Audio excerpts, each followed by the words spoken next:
everyone, welcome back to my channel. I'm Leandra the TBR Zero, and my goal is to lessen my physical TBR one book at a time. It is that time of the month where we flip through my bullet journal, check out how the annual spreads are doing, check out how the monthly spreads are doing, and just having a nice chat. I'll be flipping through February's. If you end up having a good time and you like how my style is, you can also go back and check out my January spreads just to see how it continues to look. But I'm having a really good time this year, and I'm really looking forward to showcasing what might be my best month yet. It's only 2 months into the year, I get that, but I'm really liking February too. What could I say? It is a rainy day here. I've got my coffee off screen. I have a very cozy blanket in my lap as well, and so I'm really looking forward to this relaxed sit-down video, and I hope you are too. So without further ado, let's check out this bullet journal that I have.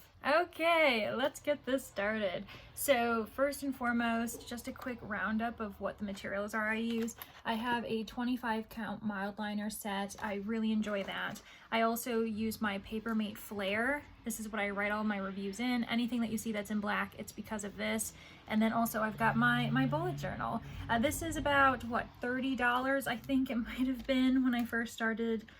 So I've upgraded since the first 2 years, and those bullet journals were about $10–15. So you really can have a manageable bullet journal on a budget if you want. But looking through my yearly spreads, you can see that I'm slowly making progress on my 24 physical TBRs in 2024. I think that since then I did add another one from February, so I'm still on track with that, trying to do about 2 a month. And then with my did not finish, I didn't finish 5 books. Since my January spreads, I have updated this a little bit. I finally fulfilled my key that I was trying to figure out what I wanted to do, and I just stuck with acquisition method. So you can see based on the color dots what my acquisition was, and I just want to see, like, where are my DNFs coming from? Are they coming from the books I own? Are they coming from the library? And I am a bit concerned because 2 out of the 5 did come from my TBR backlist, and then another 2 came from ARCs and gifted copies, which is just that neither of those things are something that we want to see. I'd rather see it come from the library, if I'm going to be honest. Then we have my pre-orders. On this list, only 1 book has come in from my pre-orders, and I haven't read it yet. My intention was to read it in February, and now we're in March, and I'm really hoping to get to it, but we're going to see how it goes, which, you know, doesn't bode well because my entire goal for 2024 is to read every single book that I buy so that when I enter 2025, I don't have anything from my 2024 backlist. I have purchased 4 books this month already, though, which is kind of crazy. I have read one of them since Trent's Last Case. I did read that in March, so you won't see that for this video, but that means I still have three on the docket that I need to get through because I bought them, and 2 of them are for She Done It, the podcast I work for, so it'll get done. It's just I need to get to them. And then with my NetGalley and gifted copies, things are shaping up. You can see that I still have the issue of reading the books. I'm doing really good about reading them, but then I'm not doing a really good job of reviewing them, of actually submitting those reviews. And I need to get that done because honestly, all of the books that I need to review, I've thoroughly enjoyed. There's 5 here on this page, and I'm just like, oh my gosh, they were really fun. Viviana, Valentine, The Ticking Clock was probably my least favorite in that series, but it's still a consistent series that I would probably auto buy. Then we have my favorite spread always, just because it's really shaping up, and yes, it is March 8th, I believe, as I'm recording this, and I have read 31 books. I know, that's insane. I don't know what to tell you. I've done 2 readathons in 2 months though, and that's probably mainly what's going on. There's also a whole bunch of like secret projects, collaborative projects I've been doing that have really forced me to expand my TBR more than I don't know, would probably do any other time. And I think we're still going. Oh my gosh, I always record this when my battery is low. It's fine. Then we've got my bar graph and my genres. Those ones, again, they're shaping up. I think that what I love about yearly bullet journal spreads is that at the beginning they don't look like much, and then you're like, wow, this is actually looking pretty cool. I'm really happy that I decided to go every other color for the bar graph, and then the genres are surprising me a bit, but I'm glad I'm keeping track of them. And then we have my acquisition method sheet as well as my reading format. So for that one, you can see that the place where I get all my books from are the library. It makes sense. One of my jobs is at a library, so we aren't surprised that I do that. But the one thing that's really cool for my reading format, every single time I look at this, I'm like, oh, I'm really glad I did this, is separate my immersive reads from tracking my physical audio and ebook. It's changed everything. My new to me authors remains to be the biggest thing I do. I think I got another 10 authors in February. Crazy, that I've never experienced before, and now I'm, obviously hoping to try them again at some point. Then we've got my series tracker. Things are going well there. I'm kind of worried that my series started section is already like filling up with only not even 3 months in the year. So I might have to rearrange things or create some type of additional tracking page later on in my bullet journal just to accommodate that. And then we are just going to look quickly through how Pokemon is sorting itself out. I'm getting there. I'm filling stuff out. The worst thing that I'm at is not checking to see if I'm actually getting the Pokemon. Like, I'm getting the tools, which tells me I should be getting a Pokemon, but I'm not actually doing that last step. So I do need to do that so I can thoroughly fill out the Pokemon spreads. And then we finally have arrived to my February spreads. Every single month I start off with a calendar, and I really enjoy seeing how my month ends up looking, how many books I'm reading per day, and you can kind of see the progression of when I finish a book, the new books I'm starting, and by the end of the month it looks very satisfying. And with February, I started so many books. There were a lot of them that I did bring over into March, so I didn't obviously finish all of these books, and I did DNF a couple of them, but it's a fun kind of spread to look at. And even there's some days where I didn't read, or I only read one book, and I don't know, I'm not going to remember why I didn't read that day, or what reasons they are for why I read 3 or 4 books in a day, but I do like the idea of looking back and being like, the 25th of February, something was going on that day because I didn't read at all.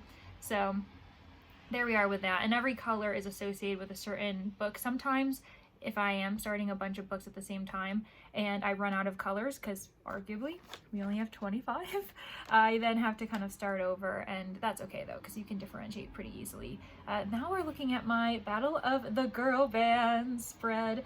I am really happy with how that turned out. Oh my gosh, I'm showcasing this duck because I realized that the pages aren't as well used, and so I didn't want it to start flipping on me. So our duck is helping me out.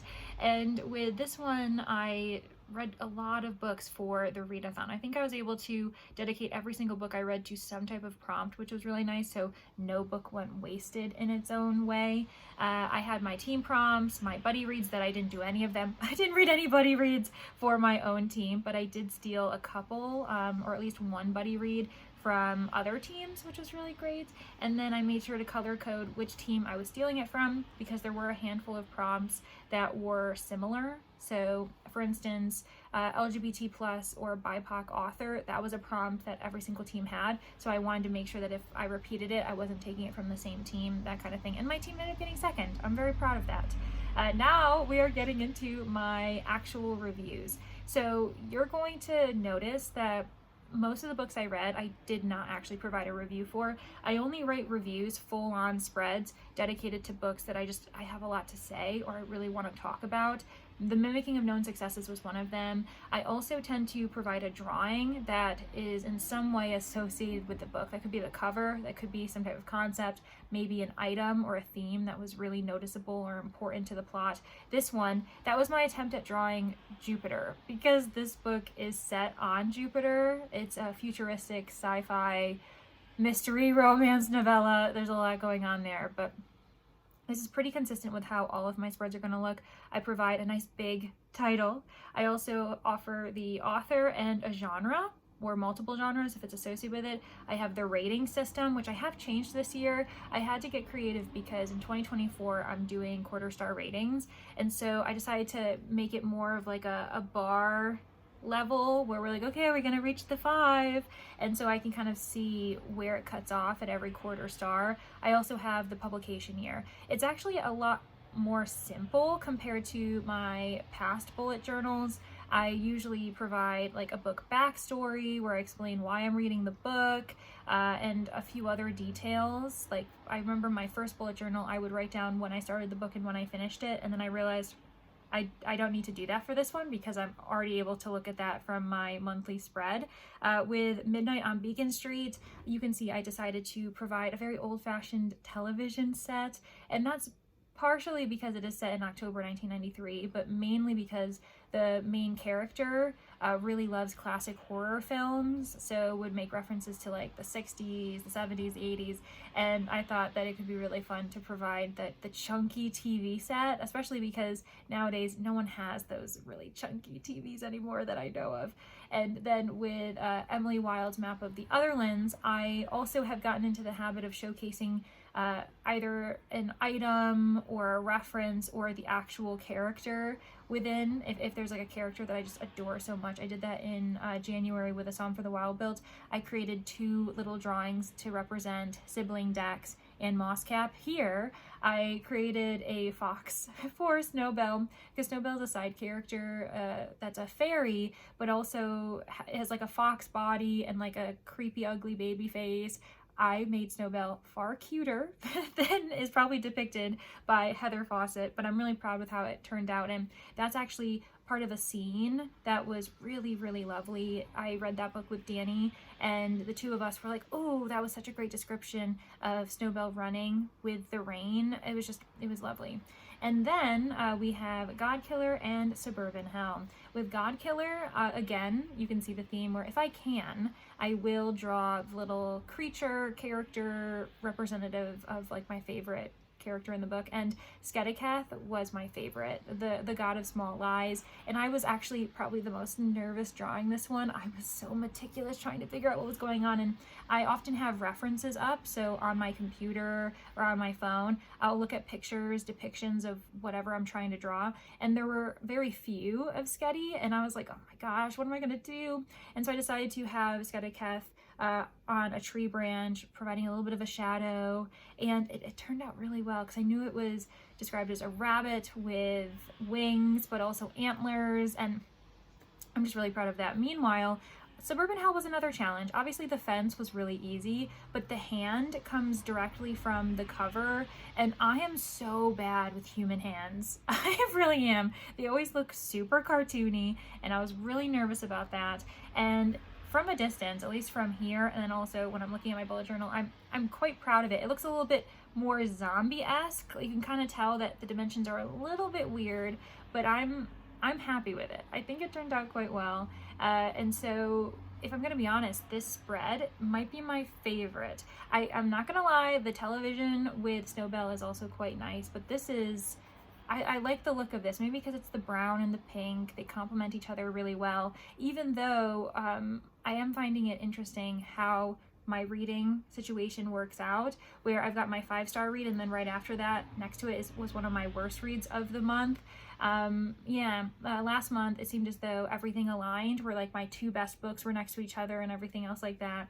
And this is another example of something that comes right from the cover. Actually, this was a month of a lot of items coming from the cover, I'm pretty sure. Maybe not. I think it was just 2 of them. Anyway, Once Upon a Murder, this one, the drawing is actually the depiction of Tiffany Woodall, our amateur sleuth, in this historical mystery. On the cover, we see her along with her love interest, but I decided to focus on her because it does give me a very fun fairy tale, Little Red Riding Hood vibes, and I was pretty lucky to have all of the colors. The only thing that kind of continues to annoy me is that when I'm drawing people, I don't have like a skin color, specifically for her being, you know, a white person. So I was like, well, we're just gonna go with white, a white background. I mean, I would have the same issue with any other character of like race here too. For instance, I only have 1 brown. I really don't have any other kind of like beige to brown skin tones with this. So in the future, if I do this, I don't tend to draw people very often. I may have to invest, if I'm, you know, bothered by it, in more options. But yeah, I kind of noticed that in January I was drawing people, like the backs of them, so it wasn't as hard for dead voices. I was drawing the 3 characters and I was like, I am really limited with these 3 characters. And they did provide diversity within that cast, and I was kind of frustrated, but I think that one worked out all right too.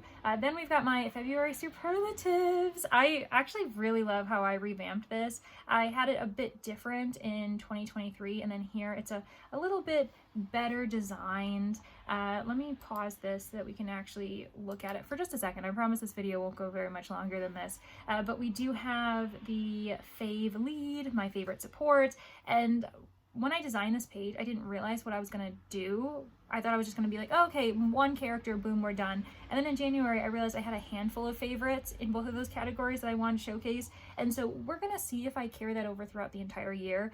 But for now, in January and February, I've provided a bit of a top 3 scenario for those. And then I did the same with worst lead and then with favorite sleuth. I didn't do that for January. I only gave 1 favorite sleuth.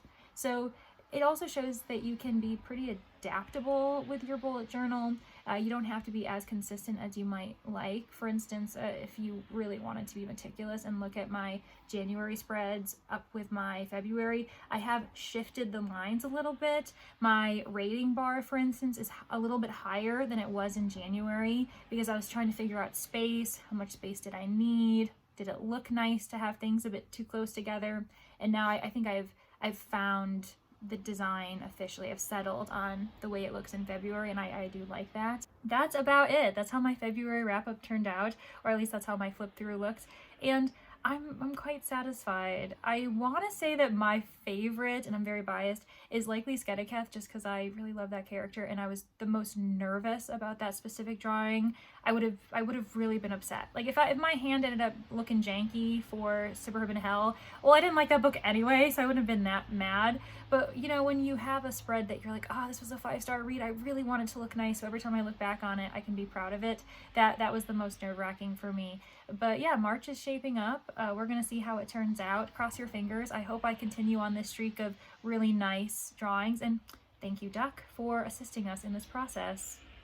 All right, that's a pretty short and sweet video for me, at least. So if you're new here, this doesn't happen very often. I'm trying to include more short content because, I mean, who has time to watch an hour-long video? Who has time to edit that video? Because you know that means that I recorded for far longer than that, and oh my goodness, editing is its own beast. So I hope you enjoyed it. Let me know if you have any tricks of the trade as far as bullet journaling goes. What might have been your favorite spread? Are you a bullet journaler?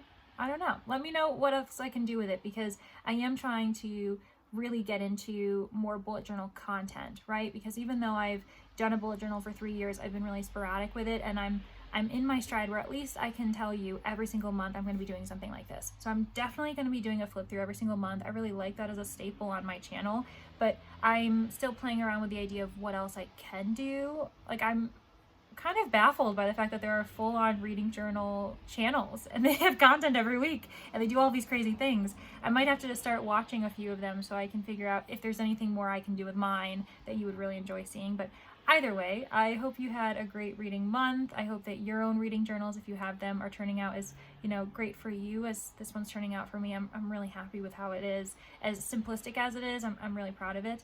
And yeah, I cannot wait to see you in the next one. So I hope you stick around and consider subscribing. But really, that's up to you. Feel free to kind of just chill out and get to know me a little bit better before you dedicate yourself to the subscription button.